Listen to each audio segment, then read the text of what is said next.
Hello, good evening, everyone. I'm so sorry, we are so sorry for starting late due to some technical issues, but we are live now and welcome. This is Between the Lines podcast where we talk about adolescence, parenting, and everything in between. Today's episode, we're talking about supporting teen mental health. I'm sure that a number of us have heard of mental health, especially from these Gen Zs. We've heard mental health a number of times. We've heard them say, oh, my mental health is, my mental health that. But what exactly is this mental health? Our guest today is a counseling and applied psychologist and is here to talk to us how we can support teen mental health. All right, without wasting time, we're going to get straight into the conversation. So join me as I bring up our guest on stage, Peter Samson Akalome. Hello, Peter. Hi, Folakemi. Thank A you. very Thank good you for evening to choosing you. to do this. You're welcome. How's the day? Okay, so what did you say? How was your day? Fine, fine, fine. Thank you. How was yours? You're welcome. Quite fine, though stressful, but thankful. I think you are the first guest that will ask me how my day was. So thank you. Okay. Interesting. Interesting. Thank you. All right, You're so Peter, welcome. our topic is supporting teen mental health. Before we get into how we can support teen and all of that, let's talk about mental health. What exactly is mental health? Okay. Overall, mental health generally believed by some persons, mental health has to do with um, you know, when you talk about mental health, basically, it's not just the absence of a mental illness. Mental health simply means a state of psychological, emotional, and social well-being of an individual, be it an adolescent, a youth, or an adult, a human that is existing. Every one of us has, or every one of us have our mental health. So it now depends on what, um, okay, well, I call it, okay, what level or how healthy our mental health is. So, generally speaking, mental health basically involves the overall state of our psychological, social, personal, emotional, as well as social well being. Okay. For a layman who does not understand the psychological, the emotional, the social personal, can you break it down in simple English for somebody who is not as educated? What is mental health? Let's bring it down for the layman. Okay, so for the layman, mental health simply means the state of mind, our state of mind and well being, basically. Okay, the state of mind and Yes. well-being. Basically, that's what it means. All right, thank you. So it's not as if mental health has not been in existence, but this generation has just raised awareness, on it. So why do you think conversations around mental health is becoming more common in this generation? Why do you think Gen Zs are so particular about mental health? Why is it so common this generation? Okay, yes, that's not far fetched. Just like you said, we're in the Gen Z era, the generation woke, so to speak. So basically, the conversations around mental health has become very common among teenagers as a result of greater exposure. Unlike years back, we have greater exposure through the social media, through Yeah. our schools, through advocacy movements, by normalized by talking, with persons, with their peers, with friends and other significant individuals in their lives. So basically, there's been a growing awareness of issues by teenagers, um, issues such as depression, anxiety, suicide. And as we know, teenagers today crave authenticity and safe spaces for themselves. So everybody wants to be seen and heard. Everybody wants to be accepted. Everybody wants to be appreciated. Everybody wants to be placed on a pedestal that makes them, you know, human. Let me put it that way. So you understand? So that's just basically one of the reasons why it has, garnered a number of general acceptance or exposure. So teenagers now, because of the way they interact, because of the way they seek knowledge, they have become more vocal about their emotional realities, unlike the past generations of our grandparents, our parents, as well as we, the older generation from them. So social media is playing a role, right? Yes, it's a very significant role actually, and not just in the areas of mental health alone, in other areas. And of course, other areas, like I mentioned, they still have a way of contributing to our overall mental health as individuals. Okay. Thank you for that. As a psychologist, an adolescent psychologist, what mental health challenges have you seen? You know that adolescents face today, the one that I've experienced personally from the adolescent that you worked with. What are the biggest mental health challenges that adolescents face today, especially in Nigeria? Okay, thank you for that question. And in no particular order, I'm going to list a few of them. One of which is peer pressure. Okay. We have peer pressure. That's the pressure to, use or abuse substances. We have the other one of social media induced low self esteem. All of these contribute to an adolescent challenge as regards mental health. We also have issues of academic pressure, economic hardship, uncertainty about their future. A lot of teenagers today face this. You know, the pressure they get from home, from their parents, not to fail in school, to do very well at school, at their schoolwork, and all of that. You know, has a way of has a way it impacts on the average adolescent mental health. Then we have other challenges such as family instability. We have broken homes, divided homes, single parenthood, those facing abuse and neglect, expectations. I'm going to put that over expectations of their teens. So all of this.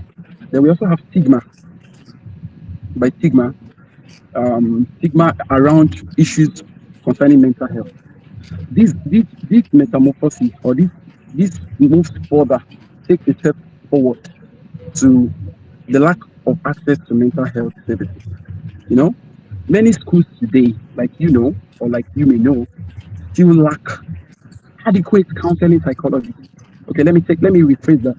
Adequately trained counseling psychologists, the ones we call the school counselor, by way of by way of streamlining the educational setting counselors, who help all these individuals, these young minds, to grow, to explore, to understand their identities, to understand their lives in a general sense.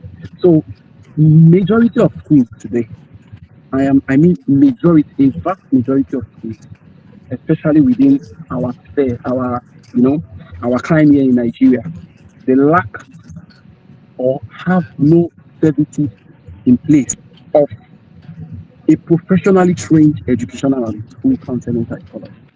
So all of this are contributory factors to, or challenges towards the mental health of adolescents today.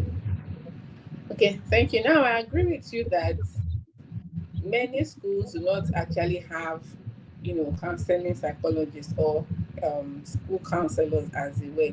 But do you think that as a result of the fact that they don't see the need, or they don't acknowledge the fact that students actually can have mental health issues? Because some may believe that their children, what do you mean by you have mental health issues? Why do you need a counselor? Why do you need a school counselor? So is it ignorance of the fact that these students can actually have mental health issues, or they just don't see the need for a school counselor? Thank you very much for that question, Folakemi. Now, it's unfortunate that majority of us as individuals, adults now in the true sense, do not even see the need for majority. I may not be entirely correct, but a vast majority of us, as even individuals, as even adults, even those in the workplace, in organizations, you know, in mental, in health and safety settings, majority of us do not until tomorrow know the essence and the need for these services we're talking about. Of course, I'm trying to streamline it to mental health because that's what our subject, our focal point is this evening. But on a general sense, it is unfortunate to know that a vast majority of individuals, especially here, I'm not trying to generalize now world over. I'm trying to streamline it to our own, peculiar situation. An average Nigerian, unfortunately, does not, I stand to be corrected, but it is what I have seen over time on the field. An average Nigerian most times don't even know um the what's it called now? The essentials of interacting with a counseling psychologist in whichever form, in whichever capacity, whether a mental health counselor, whether a school counselor, whether a career counselor, whichever one. Most of our adults, even in the entire community, do not basically understand the need. And that's why our trained counseling psychologists, and those in training who are still within the training walls of our institution, we we are we are we are enjoined to begin to do what we call sensitization, and that's what I do effortlessly. I do it so effortlessly that I meet some persons and they'll be like, God, I'm so proud of you. I love your aura. Man, you don't miss any opportunity to, understand, to advertise your profession. I'm not doing it because I want them to just know that I am a professional counseling psychologist trained in such areas as an helping professional. But I do it basically for them to also understand that as a human, they have a need for it in their life, in every areas of their life, particularly so in the areas of mental and emotional well-being. So back to the subject of discourse, the adolescents, a lot of them do not even have a need for it because they don't have, will I call it strategies now? They don't have people who, you know, show them the way. Permit me to use an example of when I was doing my mandatory national service somewhere in Far East. Um, I got to realize that a majority of the students there didn't even know who a counselor is. Many of them basically see counselors as just a jobless, I'm quoting it now and I'm quoting it as well, a jobless individual in a particular capacity who is just there probably as another type of teacher. Because Yeah. unfortunately, you said what? I say yes, I'm agreeing with what she said. Yes, they see us as another type of teacher. Perhaps we have a different subject because the schools have subjected us to what? To mere classroom teachers, which is very, very unfortunate for the profession, for the counseling profession as a whole. It's unfortunate. So these children, okay, mind you, I take that back. These teenagers, these emerging adults, they don't see a need because, of course, you before you see a need for something, you want to know how it will benefit you as a person. You want to know what you stand to gain before we have needs and we have wants. So before you have a need for something, you must have been exposed to the importance of those things, of such things. But these individuals we're talking about now, they don't see a need for it because they don't understand why they should. When I was always doing that, I tried to do because I didn't serve initially at the initial stage. I didn't serve in the capacity of a counseling psychologist. Are you there? So Yeah, I'm initially with during my you. first few months, I served in the capacity of an account officer. Why should a trained professional counseling psychologist, of course, you have this person's portfolio from the National Youth Service Corps, you know, so evidently you know that this person is or was trained or has been trained in this particular field of professionalism. So there's nothing to talk about ignorance. We don't know that, you know. So for a school to get a posting of a counseling psychologist trained, you understand, and rather than put him or her, not just in my case now because I had some other persons, even those before and after me, rather than put him or her in a position or in a post where they will serve better and be more productive, you decide to use them in a place you feel you need them.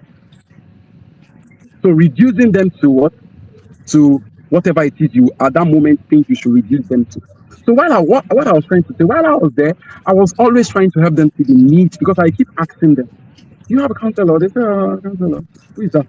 You know, many of them used to think it's this local government chairman under position because of, you know, they have almost like a similar, you know, pronunciation, sound and all of that. So when I was able to now help them understand, they said, oh, we have one woman. She's practically always sleeping. That in itself was an issue because a woman serving as a counseling psychologist in a boys' domiciled school is already off the professional ethics. So I got to realize very much later that the woman was not even a trained counseling psychologist. She was just put there. Perhaps maybe a few of the exposed parents, you know. I hope I'm not plugging too much on this subject, but it's one of the subjects No, no, that no. bothers me a lot. So a few of the parents who are probably exposed, I'll quote and unquote that as well. You know, many of them a few of them may have asked, they may have had a, you know, you know, an encounter or a discussion with the school heads, and they will just okay, let this woman just keep that position. You understand? So there were a number of things that were wrong with that. One of which is what I mentioned. Gender sync was not there because a woman heading or you know, being a counselor in a male only school is already, you know, is already an issue. So that's on the side. So back to the larger question. The main answer I'll give around that is that they don't have they don't see that they have a need for it because they have not been made to understand the necessity, the importance, you know, what they stand to get if they get that opportunity to, you know, interact with a mental health expert. Thank you. I'm going to agree with you in many of the things that you said. I remember when I was in secondary school, my school did not have a professional school counselor. They just picked a I didn't get woman that. who maybe she likes advising people. You know, someone who likes I'm advising, sorry, I didn't and get what you said. we both know that counseling is not advising. Those are two different things. But this woman likes advising people, so they just made her the school counselor. She wasn't trained. She's not a professional, but they just made her the school counselor. Just like you said, it's someone who has maybe because she has exposure with things and all. And it is the same in schools, in several schools. Can you hear me? I'm trying to. My background is a bit noisy, but I think I can hear you. I'm trying to pick a few words. Are you? You're Okay, trying okay. to? Okay, Okay, right. So I let's can just hear move you. forward with the question. Now, we know the importance of professional counseling, but at what point should parents consider it? At what point should parents consider professional counseling for their students, for their children, pardon me? And before then, can you hear me? Fuji.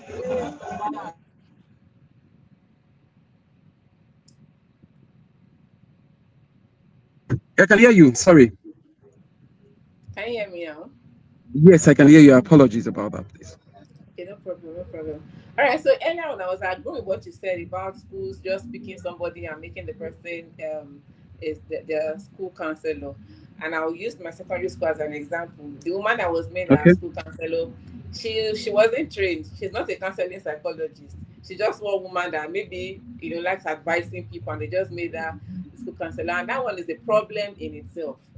All right, so Yes, I was agreeing evidently. on that. Now, if a teenager Okay. refuses to open up, what can we do? Or how can we help such a teenager? You know that a counseling session is brought up in three different ways: through invitation, referral, and self-invitation. Now you know that, okay, this person seems to be going through a lot, but the teenager is not opening up, and there's nothing you can do if they don't open up. So how can we support, or how can we help such a teenager? That's one. Two, at what point should parents consider seeking the service of a counseling psychologist for their children or for their teenagers? Did you get my question? Yes. The first question you said is if a teenager, being our client, refuses to open up in Open issues up. affecting him or her, okay, Yes. what can we do? Yes. Okay. Then the second question is what? At what point should parents consider seeking the services of a professional counselor for their teenagers? Okay.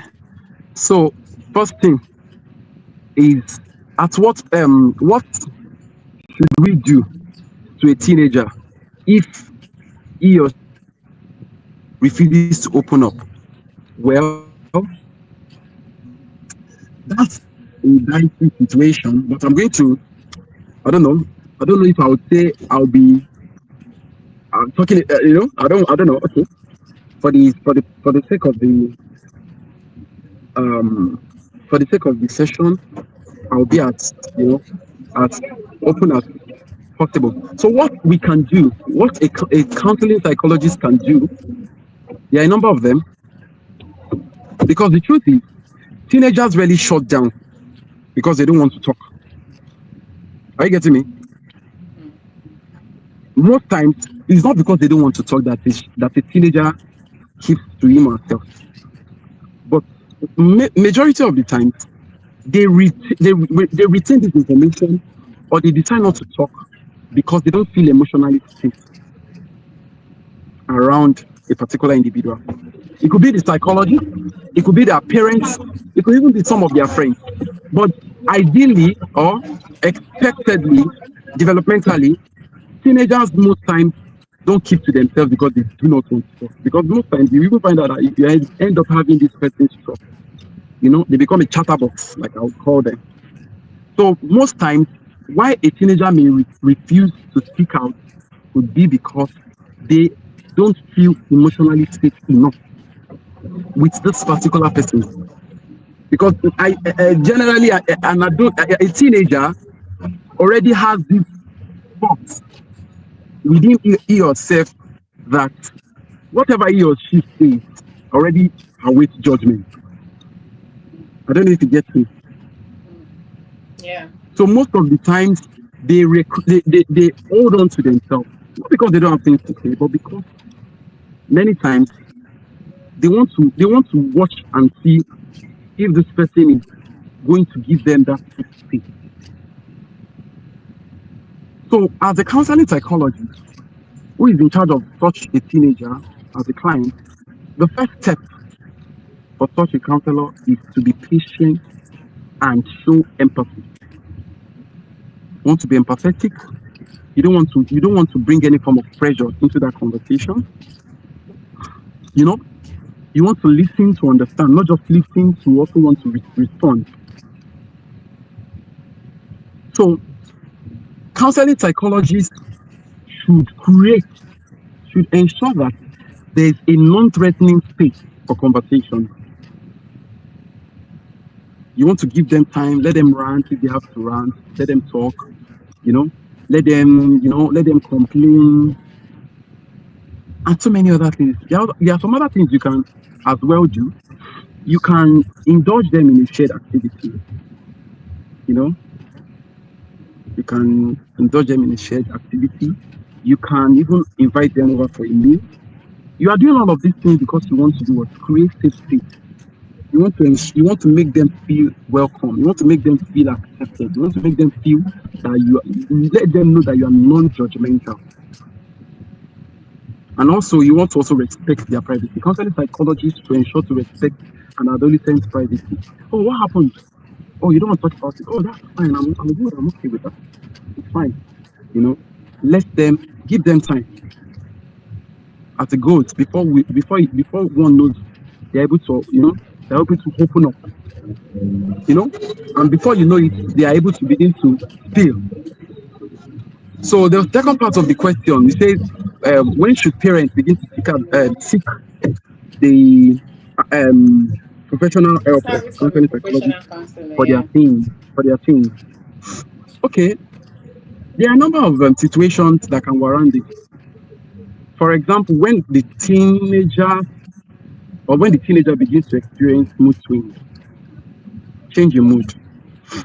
Already, we know that the stage of adolescence is characterized by a number of, conflicts within themselves, conflicts with parents, internal issues, So then the issues around stomach care, to be sense basically. Stomach care for the boys, that's the onset of sperm production and all of that. Then we have menarche for the girls, onset of menstruation.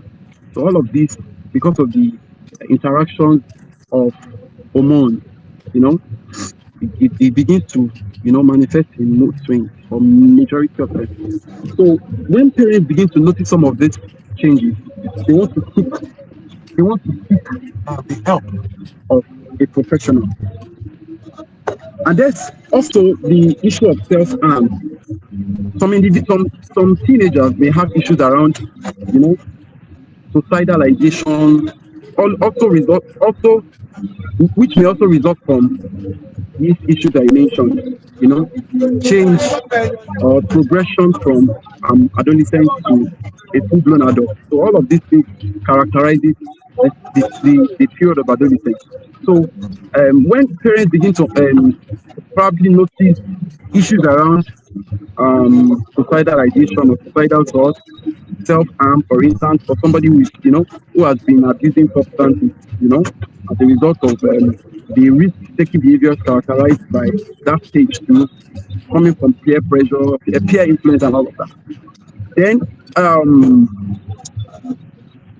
helping these adolescents also can come from parents doing a referral, self-referral, parent-child referral to a school counselor when they begin to notice any of these significant changes. So, simply put, the period where an individual begins to exhibit the changes that are characterized by the developmental milestones of adolescence, you know, pubertal changes, you know, relationships, and a host of all these other ones put together. When the parents notice that, or ideally, even before the child begins to progress fully into the teenage, parents can now begin to look out for a trusted, you know, counseling psychologist that can help them to navigate their life change cycle. Thank you. Thank you for that, Peter. Let me ask a follow-up question on that. Um, at the stage of adolescence, the things are moving from parent bonding to peer bonding. Yes, please. They want to feel among their peers. Somebody who has been so close to his or her parents now, wants to be so close to his or her peers, and Yes. it can get the parents worried. That is a normal thing when it comes to the adolescent stage. So when something like that happens to a family, what should the parents do? My child who has always known about me, mommy, mommy, mommy, all of a sudden, when he or she gets to the age of 13, doesn't want to, be with me again. It's always about his or her friends. I'm worried as a parent. So what should parents do in such scenario? Okay. When the child begins to shift attention, right, Yes, from parents to from their peers. parents, okay, to their peers, what should the parents do? Okay. There are a number of things the parents can do. There are a number of things the parents can do, a wide range, and they have to be, mind you, they have to be very careful because Evidently, this transition is very normal. It is expected, though the gravity or the severity can differ from one adolescent to the other. But parents should understand that this is not rebellion. These children are not rebellious or trying to be rebellious in whatever form. But parents should begin to understand that this child, your one helpless child, is now growing into an independent adult who now begins to do what? Build his or her own self identity. Are you there? Yeah, I'm So with you. this child is already beginning to build his or her own identity. So they want to begin to have their own sense of belonging. They want to have their validate. They want to have their feelings validated by their parents. They don't want to be condemned. They don't want to be judged, and they want to have a self-definition that is outside of the home. So what parents can do to help such individuals at that stage of life is to let them have all the time, give them that space, but don't let it be uncensored. But don't get too attached such that you now begin to let them feel that they are being choked, they are being monitored, they are being censored. No. Parents should, of course, they won't reduce the love, but they want to be tactical about it. You want to remember that your one time boy, you want to remember that your one time boy is now going into a man. So what parents should do is to begin to guide them. Parents should avoid being panic. They should avoid panicking. They should avoid feeling rejected. You understand? No, they don't want to do that. Instead, they want to adapt that parenting style that comes now from control. I'll put it like that, from control to connection. So rather than trying to control them, rather than trying to lord things over them, rather than trying to tell them what they should do or what they're expected to do, you should do this, you should do that. No, you want to connect with them. That's the time you want to bond closely or closer with them. When this is done, you'll be amazed to know how um how so friendly you become to your child, how so close a friend and ally you become to your adolescent, to your teenager. So parents shouldn't fret, they shouldn't feel bad.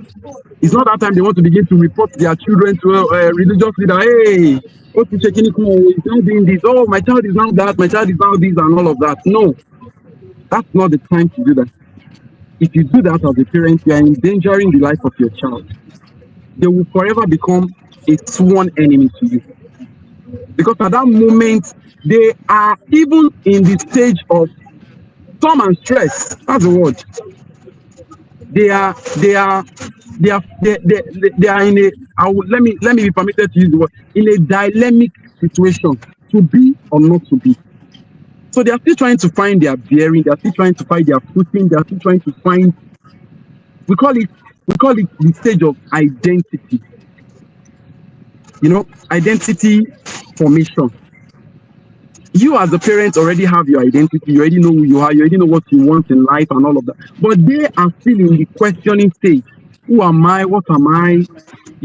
According to the popular psychologist Eric Erickson, he described that stage as the stage of um identity versus role Role confusion. confusion.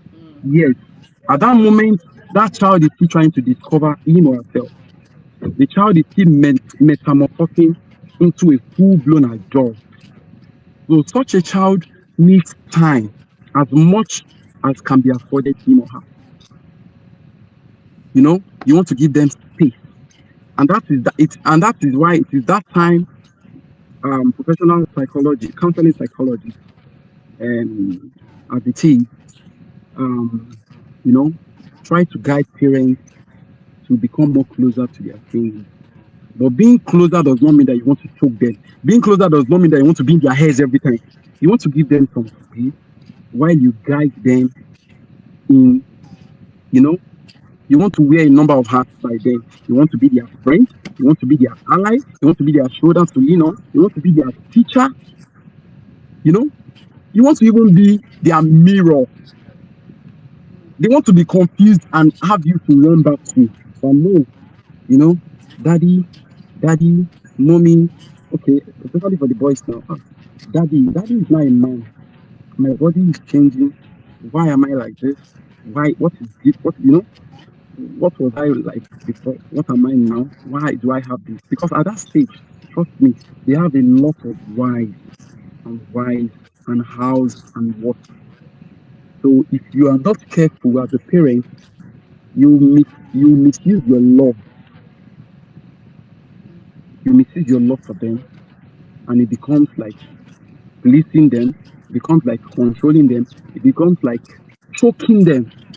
Adolescents do not want that at that Yeah. stage. That stage, what they want is our loving guidance, our loving, you know, um, what's it called now? We want to use our own experiences. We want to use our experiences to guide them. You know, like I said, parents want to leave control and do what? And take on connection. We want to create a bond. We want to create a bond such that whatever it is that they interface or interact or they encounter either in school, religious gatherings, or wherever their affairs may be, you are their first focal contact that they want to run to for guidance. Thank you very much. So when teenagers get to that stage, parents are to move from control to connection to guide. You don't make decisions that concerns them without their own input. No, you don't. No, you don't. You Yeah, don't even make decisions for them at all. You you want to have to guide them involve them. in whatever decisions they make. Yes, you don't make decisions for them, like course of study, choice of a university, choice of friends. You can only guide them. You can only Yeah. guide them. And while guiding them, so you have to be also careful. You want to help them see reasons why you feel their choices may not align with their future goals. So rather than become a control for them, you want to leverage on their experiences, thereby putting them, guiding them through the right path. I think even for parents, the stage of adolescence is a lot of work for parents because Evidently, you want yes, to give them space. At the same time, you don't want to leave them to themselves so that you they are won't very make correct. mistakes that You're can mar them. So it's also a lot on the parents as well as it is a lot on the adolescents. All adolescent, right, God will exactly. help our parents. Okay, and let's talk about social media. Social media that brought this awareness of mental health. Now, how do you think social media can affect the mental health and the emotional well-being of adolescents? How can social media, right? Yes, affect the mental health and the emotional well-being of adolescents. We know that many of them are always on social media. In fact, 90%. So how do you think it is affecting their mental health and their emotional well-being? Okay. Yeah. Well, social media, like we know, is it's about the when we were growing, for instance, we had agents of socialization as the family, the school, the community, and other significant others. But interestingly, as far as I am concerned, I'm going to retweet that now because for me now, adolescent individuals today, the first focal point, okay, can still be the family. But I think the second one afterwards is the social media. Because Yeah. the way the social media has actually impacted our adolescents and teenagers. Mind you, it's actually been both in positive and in negative um, Negative, areas. yes. Okay, so for instance now, if I try to let's first look at the brighter side, which is the positive um was side. So for social media positively affecting the adolescent individuals by helping them to foster what I'll call connection. connection, and a sense of belonging. How does this work? You know, especially for teenagers who are already exposed to the media at a very early stage of their life. You know, this helps them to um, seek support, support and identity affirmation. You know, we talk about issues around modeling, and adolescents already at that very age, especially when they're exposed to the media, the social media basically now, they already have this connection and a sense of belonging.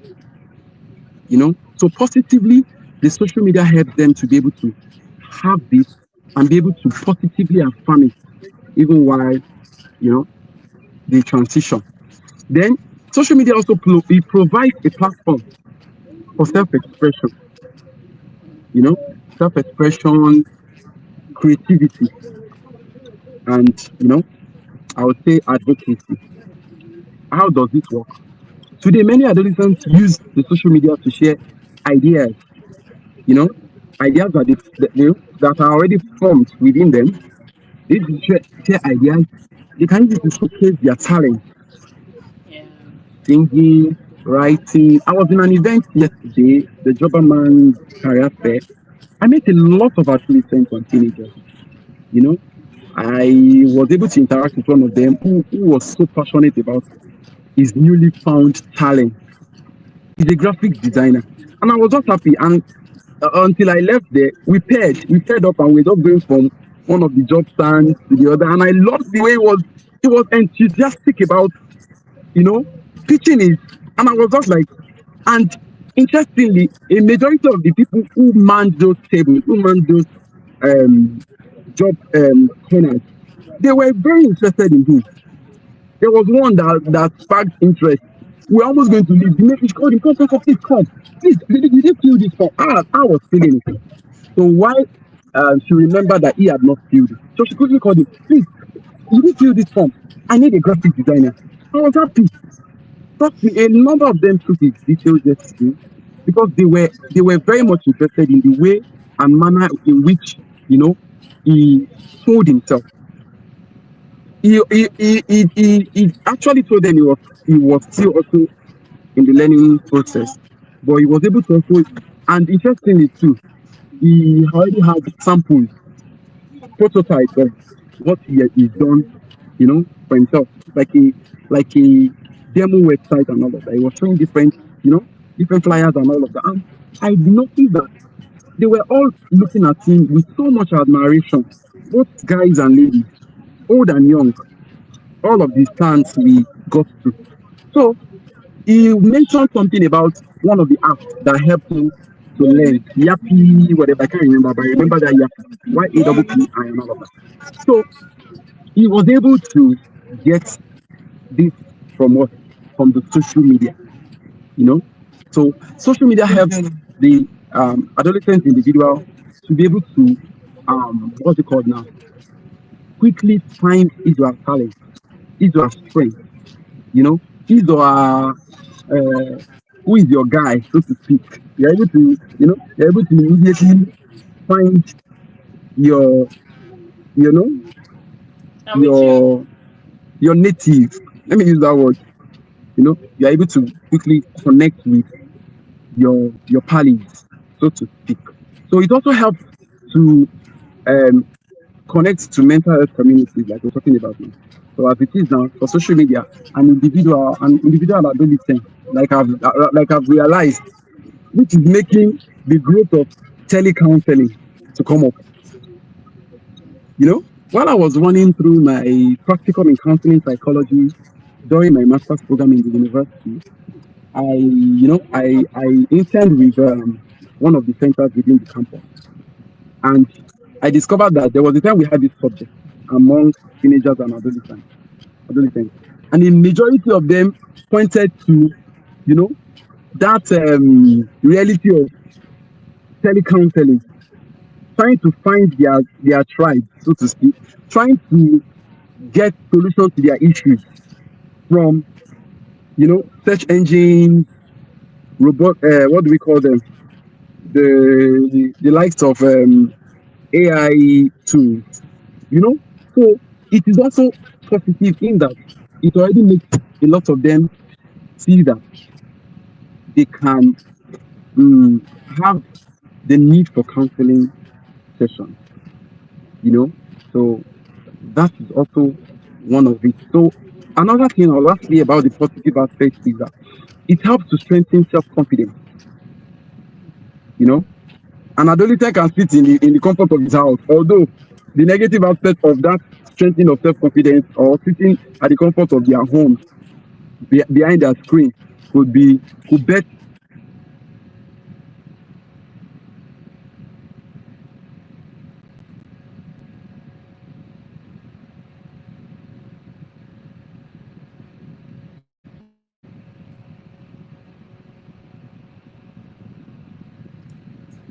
Peter,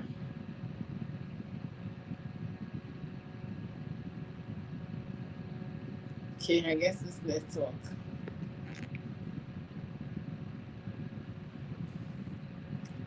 Okay, so while we wait for him to, for his network to come back, I'm just going to do a recap of what our guest has been saying, for the past few minutes. We talked about the meaning of mental health, how it has to do with your psychological, emotional, and oops, and it's gone. I guess it's his network.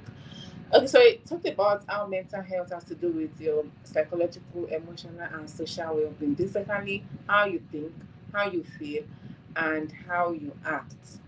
The mental health, the mind is the seat of the mental health. The mind, yes, the mind is the seat of your mental health, just as the body is the seat of your physical health. The same way we care for our physical health, we go to the medical doctor for checkup, we go to the hospital for checkup. In the same way, we should also care for our mental health. See a professional counseling psychologist.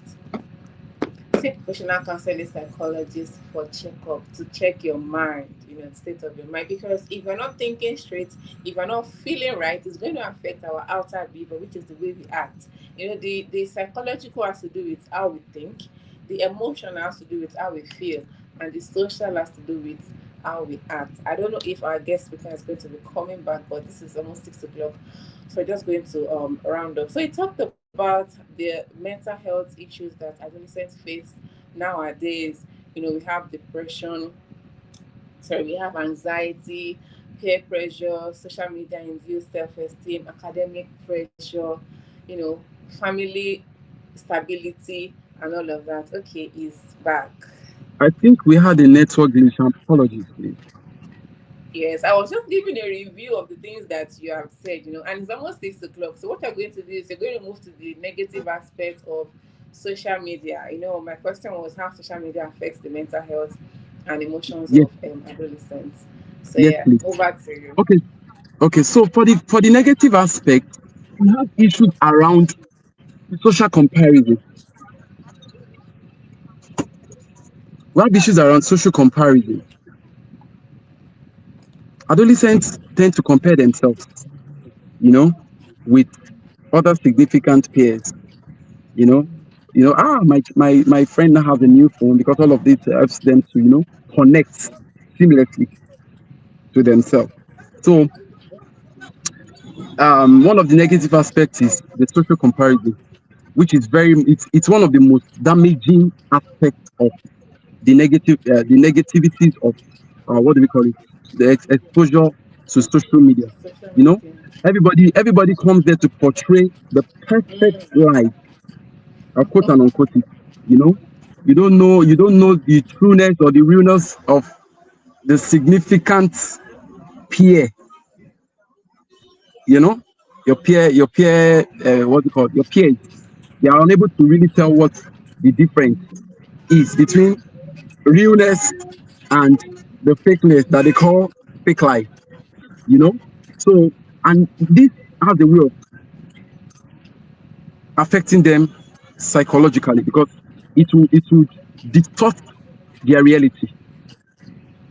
Yeah. This distorts reality and fuels this what I'll call the feelings of inadequacy, feelings of low self-esteem, feelings of failing while others are doing well. or even issues around body image. That's one. Then two, cyberbullying, like I mentioned earlier. Social media exposes our teenagers to cyberbullying, Cyberbullying. online harassment, which can inflict deep and emotional trauma. You know, sometimes this leads to what? Anxiety, depression, and worst of all, suicidal thoughts, suicidal ideation. So that's another negative aspect of the exposure to social media. Then we have addiction, you know, addiction, which can also impact their lifespan, general lifespan, sleep quality, sleep patterns, eating eating patterns, issues around eating disorders, bulimia nervosa and all of that, sleep disorders and all, then aggressive behavior, all of this come from such addiction. Then we also have it also affects academic productivity evidently because anybody who portrays or displays all of these things I mentioned will definitely, have issues around poor academic performance and all that. Then we have exposure. It exposes them to harmful trends. You know, some of them model around or model after negative, the so-called celebrities. You know, so it fosters unrealistic standards, areas of beauty, areas of physical appearance, areas of financial stability, areas of the so-called progress of success. So it gives a wrong notion of what success is and how it should be measured. So all of this can shape or distort the adolescent individual's perception, especially among the impressionable teens. Yeah. Yeah. Thank you. The truth is, if it is not well monitored or not well used, social media can cause more harm than good for adolescents. Thank you, Peter. Finally, one last question. I know that I Okay. believe that everybody is a stakeholder of adolescent development: parents, teachers, church, mosque, the society at large, everybody. So, in what way can we support teen mental health? That is basically the topic of this episode: supporting teen mental health. So, in what way can all these stakeholders, parents, teachers, uncles, aunties, church, mosque, the society at large, in what way can we support the mental health of teenagers?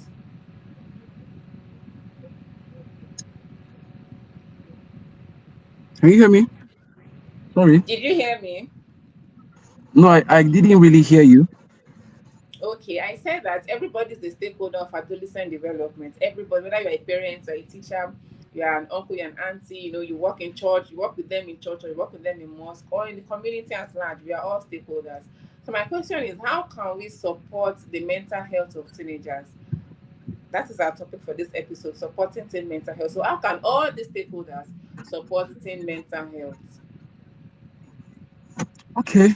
Yeah, we can. There are a number of ways we can support them in whatever capacities we may be related to them, either as their parents, either as their older siblings, either as their teachers, either as their community leaders, religious leaders, either as government, even as counseling psychologists. There are a million and one ways we can help or support these adolescents. One of the ways we can help them is by being a good role model to them in whatever it is, in whatever capacity we are related to them, in whatever capacity we are known to them. We want to, um, we want to be friends with them. We want to become or be shoulders to lean on. We want to be good role models. Like I said, I'm hammering on that because a few of all of these significant others I mentioned have not been good role models to teenagers.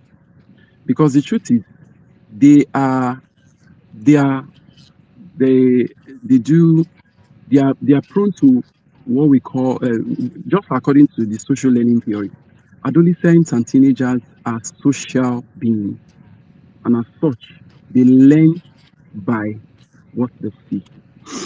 Let me use the example of the what do we call that man then? The Obi Kubana era. That single song changed a lot of things. It changed a lot of teenagers and adolescents' perspectives to life. You know, a lot of them this belief on or around the get rich quick syndrome, such that an average teenager just wants to make Make money money. so that they can throw about, so that they can become a force to reckon with within society. So as adults, because all these persons are we have mentioned now in whatever capacities they They are exist all in, adults. they are adults and they are supposed role models to the upcoming generation. So these people should endeavor to become very good role models for the upcoming generation. We want to become friends to them. We want to let them be free, let them explore. We have successfully or unsuccessfully, as the case may be, discovered our identity and ourselves. So we want to give these other ones the opportunity to be able to do it personally as well. We do not want them, we don't want to lord over our choices. You know, we don't want to infuse ourselves, especially parents. We don't want to make prototypes of ourselves from them. Yeah. We don't want to, because most parents today, apologies to use most, many parents today try to see themselves in their children. Yes. You want to be seeing your frame in your child. I wanted to be a medical doctor, or I am a medical doctor, and as such, you must be a medical doctor. Devoid of the fact that he doesn't have the requisite, you know, expectations, you know. So parents should avoid that. Significant adults in the life of adolescents and teenagers should avoid that in all entity. Sometimes it's not always easy. Sometimes it's unknown to us. Sometimes it's not consciously we do it. But we want to see them, like I used to tell people, a child is an adult in small body. So that child will once in his lifetime become an adult with his choices, with his interests, with his likes and dislikes, you know, with his failures and successes and all what's not. So we, rather than forcing them to a path of endeavor, a path of life, we want to guide them, we want to encourage them, we want to befriend them early, we want to be a shoulder for them to lean on. So these few and many other ways are ways through which adults can help and support the overall mental health of adolescents and young adults. Thank you very much, Peter Samson Akaome. I hope that our You're listeners have welcome. been able to learn one or two. Like I said, everybody is a stakeholder of the adolescent development, and if we all play our role very well, these people will turn out well when they become adults. Thank you very much, Peter, once again. Thank you for your time. You'll be going You're backstage now welcome. as we have come to the end of this session. So I guess we'll be going You're backstage. welcome. Yeah, so thank you to our listeners. I hope that, like I said earlier, we've been able to learn one or two. Parenting teenagers is not beans. It's not an easy task. It is hard for the parents as well as it is hard for the adolescents. We just have to play our part very well. Like our guest has said, we should be good role models. Emphasis on the good because it can be bad role models. Good role models, shoulders for them to lean on because they are going through a lot. You might see them as small children. They're no longer children, but they're not adults yet. So they're in between, and it's a lot on them. So we just have to be there for them in any capacity that we can. All right. Thank you once again for staying on to this point. If you're a parent, I wish you good luck. If you work with adolescents in any capacity, I wish you good luck, and please be good role models to them. All right, I'll see you in the next episode of Between the Lines podcast, which is coming up, of course, in 2 weeks' time. Until then, I remain your host. See you. Bye.